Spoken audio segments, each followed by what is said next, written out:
نحمدہ ونصلی علی رسولہ النبی الکریم الامین اما بعد فاعوذ باللہ السمیع العلیم من الشیطان الرجیم بسم اللہ الرحمن الرحیم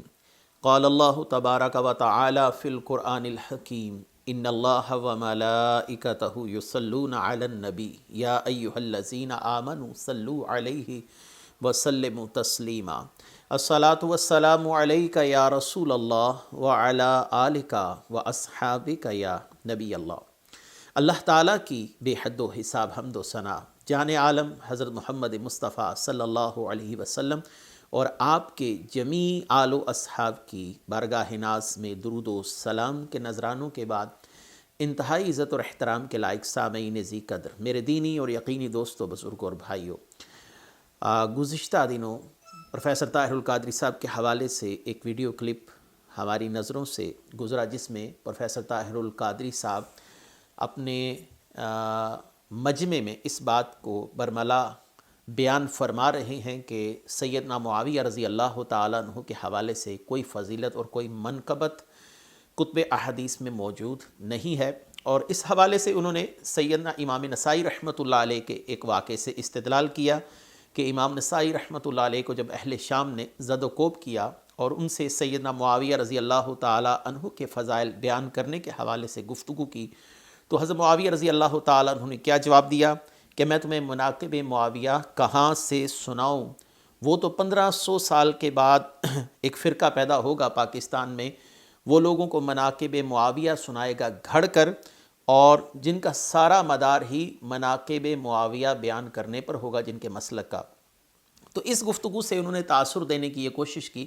کہ سیدنا معاویہ رضی اللہ تعالیٰ کے فضائل و مناقب احادیث میں موجود نہیں ہیں،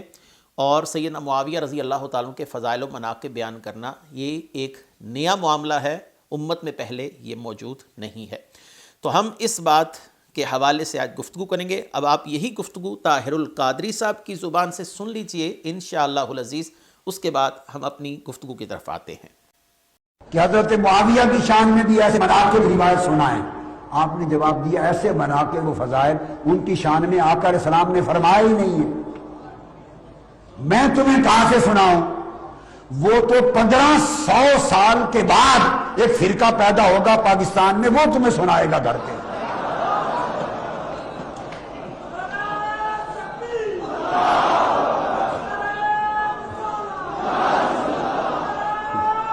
وہ تو 1400-1500 سال کے بعد ایک فرقہ پیدا ہوگا، اور ان کے فرقے اور عقیدے کا مدار ہی سارا مناقب حضرت امیر معاویہ پر ہوگا۔ آپ نے ان کا کلپ سماعت کر لیا۔ اب آتے ہیں سب سے پہلے ایک اصولی بات کی طرف کہ سیدنا معاویہ رضی اللہ تعالیٰ کا شمار جلیل القدر صحابہ کرام میں کیا جاتا ہے، اور آپ رسول اللہ صلی اللہ علیہ وسلم کے صحابی ہیں۔ اب آپ کے سامنے سب سے پہلے آ رہی ہے صحیح بخاری، اور صحیح بخاری کی روایت کہ سیدنا معاویہ رضی اللہ تعالی عنہ کے حوالے سے سیدنا ابن عباس رضی اللہ تعالیٰ عنہ کے آزاد کردہ غلام نے یہ بات کہی حضرت ابن عباس سے، رسول اللہ صلی اللہ علیہ وسلم کے چچا زاد بھائی سے، مولا علی کرم اللہ وجہ الکریم کے چچا زاد بھائی سے، حضرت ابن عباس سے کہ سیدنا معاویہ رضی اللہ تعالیٰ عنہ ایک وتر جو ہے وہ پڑھتے ہیں فرض نماز کے بعد عشاء میں۔ تو آپ نے کیا فرمایا؟ آپ نے فرمایا فقال دعہ فإنہ قد صاحب رسول اللہ صلی اللہ علیہ وسلم، کہ انہیں چھوڑ دو، اور ان کے حال پر انہیں چھوڑ دو، کیونکہ انہوں نے رسول اللہ صلی اللہ علیہ وسلم کی مصاحبت کی ہے، رسول اللہ صلی اللہ علیہ وسلم کا شرف صحبت پایا ہے، وہ رسول اللہ صلی اللہ علیہ وسلم کے صحابی ہیں۔ بخاری شریف سے یہ بات تو بالکل واضح طور پر سامنے آ گئی کہ حضرت معاویہ رضی اللہ تعالیٰ عنہ رسول اللہ صلی اللہ علیہ وسلم کے صحابی ہیں۔ جب ان کے لیے شرف صحابیت ثابت ہو گیا تو اب شرف صحابیت کے حوالے سے ہم اکابرین امت کی طرف چلتے ہیں، اور اکابرین امت سے رہنمائی لیتے ہیں کہ شرف صحابیت خود میں ایک اتنی بڑی فضیلت ہے کہ جس کے ہوتے ہوئے اور کسی فضیلت کی ضرورت نہیں رہتی۔ اب آپ کے سامنے سب سے پہلے آ رہی ہے شرح مسلم قاضی ایاز مالکی رحمۃ اللہ علیہ کی، جن کا وصال ہوا 544 ہجری میں، اور شرح کا نام ہے اکمال المعلم بفوائد مسلم۔ آپ اس کے اندر فرماتے ہیں وَفَضِيلَةُ الصُّحْبَةِ وَلَوْ لَحْظَةً، رسول اللہ صلی اللہ علیہ وآلہ وسلم کا صحبت کا فیض پانا، چاہے وہ ایک لمحے کے لیے کیوں نہ ہو، جسے آج آپ اپنی زبان میں ایک ساتھ 1 منٹ کہتے ہیں،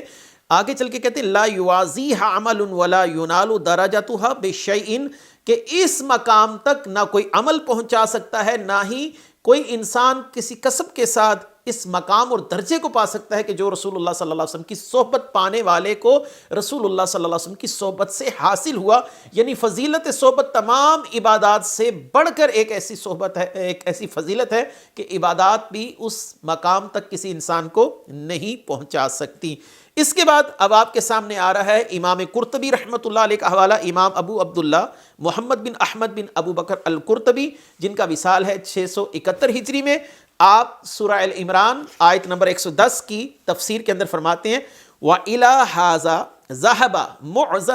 مُعْظَمُ الْعُلَمَاءِ وَإِنَّ مَنْ صَاحِبَ النَّبِيَّ صلی اللہ علیہ وسلم وَرَآهُ وَلَوْ مَرَّةً فِي عُمْرِهِ افضل ممن یأتی بعدہ وان فضیلت الصحبت لا یعدلها عمل، کہ یہی موقف ہے جید علماء کا اس امت کے کہ جس نے رسول اللہ صلی اللہ علیہ وسلم کی صحبت اختیار کی، آپ کو دیکھا اگرچہ اس نے عمر میں یہ عمل ایک مرتبہ ہی کیوں نہ کیا ہو، اسے صحبت رسول صلی اللہ علیہ وسلم چند ساعتوں کے لیے حاصل ہوئی ہو، تو وہ بعد میں آنے والے تمام افراد سے افضل ہے۔ اور یہ کہ صحبت رسول کے مساوی کسی عمل کو قرار نہیں دیا جا سکتا، رسول اللہ صلی اللہ علیہ وسلم کی صحبت کے برابر کوئی عمل نہیں ہے۔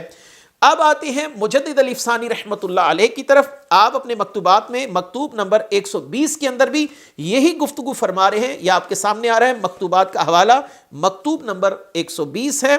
آپ فرماتے ہیں کیونکہ صحبت کے برابر کوئی چیز نہیں، کیا آپ نہیں دیکھتے کہ رسول اللہ صلی اللہ علیہ وسلم کے اصحاب صحبت ہی کے باعث انبیاء علیہم السلام کے سوا سب پر اگرچہ اویس کرنی اور عمر بن عبدالعزیز مروانی ہی ہو فضیلت لے گئے، حالانکہ صحبت کے سوا یہ دونوں بڑے درجات تک پہنچے ہوئے تھے اور بڑے بڑے کمالات حاصل کر چکے تھے۔ یہی وجہ ہے کہ معاویہ رضی اللہ تعالیٰ عنہ کی خطا صحبت کی برکت سے ان دونوں کے ثواب سے بہتر ہے، اور عمر بن العاص کا صحب ان دونوں کے ثواب سے افضل ہے، کیونکہ ان بزرگواروں کا ایمان رسول اللہ صلی اللہ علیہ وسلم کے دیکھنے اور فرشتے کے حاضر ہونے اور وحی کے مشاہدے اور معجزات کے دیکھنے سے شہودی ہو چکا تھا، اور ان کے سوا کسی اور کو اس قسم کے کمالات جو در حقیقت تمام کمالات کا اصل اصول ہیں نصیب نہیں ہوئے۔ تو یہ مجدد علی افسانی رحمۃ اللہ علیہ نے بات فرما دی کہ کتنے ہی کسی انسان کے پاس کمالات ہو، فضائل و مناقب ہو، لیکن ایک طرف صحبت رسول ایک ایسی منقبت ہے، ایک ایسی فضیلت ہے کہ کائنات میں کوئی عمل بھی اس کے برابر نہیں ہو سکتا۔ یہی موصوف پروفیسر طاہر القادری صاحب بھی اپنی کتاب میں یہی بات لکھ رہے ہیں۔ کتاب کا نام ہے تصوف کا لغوی اشتقاق اور معنوی استحقاق، تو اس کا صفحہ نمبر ہے 326، اور یہاں پر طاہر القادری صاحب لکھتے ہیں کیونکہ صحبت محمدی سے بڑھ کر کوئی مقام تھا، مرتبہ، اور نہ کوئی اعزاز، نہ انعام، نہ کوئی نسبت تھی، نہ صفت، نہ حال تھا، اور نہ کوئی وصف، سارے اوصاف اس ایک وصف سے کم تر ہیں۔ ابرار کا بر بھی صحابیت سے پیچھے رہ جاتا ہے، مقربین کا حال قرب، صابرین کا صبر، صادقین کا صدق، مخلصین کا اخلاص، ذاکرین کا ذکر، خاشعین کا خوف، مخبتین کا اخبات، سب صحبت محمدی صلی اللہ علیہ وسلم کے شرف سے نیچے رہ جاتا ہے۔ ان کا جہاد، قیام اللیل، زہد و ورع، تقوی، سخاوت سمیت تمام اعمال صالحہ ایک طرف، اور حضور صلی اللہ علیہ وسلم کے چہرہ والضحیٰ کی ایک لمحے کی حالت امام زیارت ایک طرف۔ تو یہاں سے یہ بات ثابت ہوئی کہ جب کسی کے لیے شرف صحبت ہی ثابت ہو گیا تو اس کے لیے ہمیں الگ سے فضائل و مناقب تلاش کرنے کی ضرورت نہیں، اس کے پاس ایک ایسا شرف آ گیا ہے جو کائنات میں انبیاء علیہم السلام کے بعد کسی اور کے پاس نہیں ہے، وہ رسول اللہ صلی اللہ علیہ وسلم کے شرف صحبت سے فیض یاب ہوئے۔ اب یہ کہنا کہ سیدنا معاویہ رضی اللہ تعالیٰ عنہ کے پاس کوئی فضیلت نہیں، کوئی منقبت نہیں، ہم کہتے ہیں کہ ان کا صرف صحابی ہونا ہی اتنی بڑی فضیلت اور منقبت ہے کہ انہیں اور کسی فضیلت اور منقبت کی ضرورت نہیں رہتی۔ اب آتے ہیں اس طرف کہ جو بعض ان کے احباب اور متعلقین جو کہتے ہیں کہ حضرت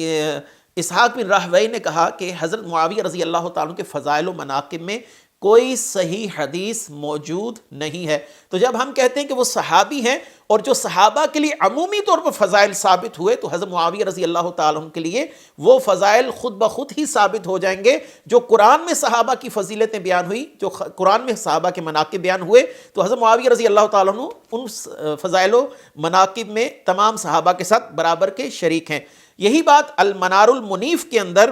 امام ابن قیم نے کہی، جن کا وصال ہے 751 ہجری میں۔ ابن قیم بھی اسحاق بن راہویہ کی اسی بات کا یہی جواب دیتے ہیں، کہتے ہیں قلت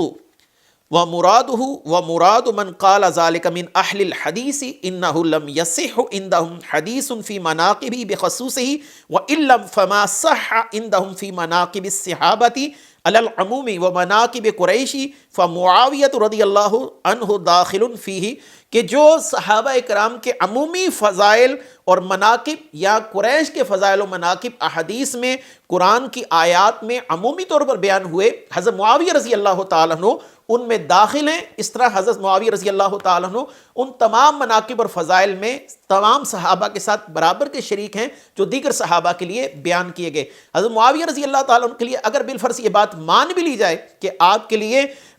کوئی فضیلت جو ہے وہ موجود نہیں ہے خصوصی طور پر، تو اس بات کا رد اس طریقے سے بھی شاہ عبدالعزیز محدث دہلوی رحمۃ اللہ علیہ فرماتے ہیں کہ اگر کسی کی کوئی فضیلت خصوصی طور پر موجود نہ ہو تو عمومی فضیلت سے اس شخص کو باہر نہیں نکالا جا سکتا۔ اب آپ کے سامنے آ رہی تحفہ اثنا عشریہ، اس کا صفحہ نمبر 756 ہے، اور یہ آخری حوالہ ہے کہ شاہ عبدالعزیز محدث دہلوی کہتے ہیں اور یہ کہ فضیلت خاص اگر نہ ہو